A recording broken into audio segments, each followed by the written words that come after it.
The end of fall camp is significant for several reasons, not the least of which team captains are voted on and named. This year, 6 young men will carry that mantle forward.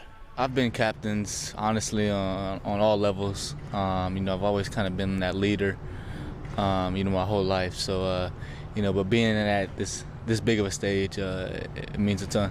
Being up there with the greats, and especially, someone that I'm learning from right now, like Coach Hart, knowing, he was a captain when he was a senior, it means a lot. It's like a captain brotherhood. I think I'm still processing it a little bit, but it's special. Something that I'll cherish for the rest of my life. Even when you're not saying something, a younger guy, a teammate, it's going to be looking at you. What are you doing when no one's looking? You know what I mean? So as long as you're doing all the right things, I think that's a big part of it. When they announce the captains, what's that first wave of emotion that goes through you? It was. My heart kind of fell to my stomach. I was like, damn, it was a cool moment. It's awesome, man. The journey for being here for 5 years.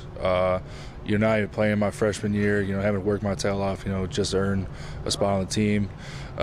Just to make my family proud. It's a big honor. It's going to be a blessing to lead these guys this year. Headlining the 3 defensive players chosen is defensive back Mike Sainristil, who's serving as a captain for the 2nd consecutive season. Figuring out, learning my teammates, daily, understanding what this team needs, and just, becoming a better leader overall, whether that's vocal, whether that's by example, just continuously trying to find the positive gains that'll help this team, hey, rub off on me, lean on me, I'm somebody, grab onto me, I'm right here. When you got out of meetings or whatever today, who's the first person you texted or called to tell?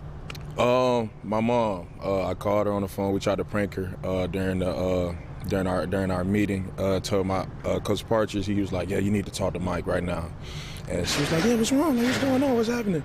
And I'm like, "Yeah, I just got picked as captain." And she just went to screaming for probably about 3 minutes, telling me she's happy, how happy she is. So that was the first person I called and told. To be honest with you, I never thought I'd see myself in this position. So, it's such an honor and it's such a huge privilege, to be recognized by so many amazing guys and, amazing leaders across the board. Consistency is a big thing. Leading by example is a huge thing.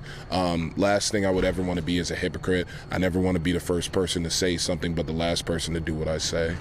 And the biggest thing is being a vocal leader as well, being a person to be able to, pump your guys up before getting in the game. If you could feel how the mood switches and how the momentum switches mid-game, get everybody back on track. How big a deal is this? Tom Brady himself said being a Michigan captain is the single greatest honor of his career, mainly because it's voted on by his teammates. And what a legacy that is to be a part of forever and ever. For MGO Blue TV, I'm Ed Kingerski.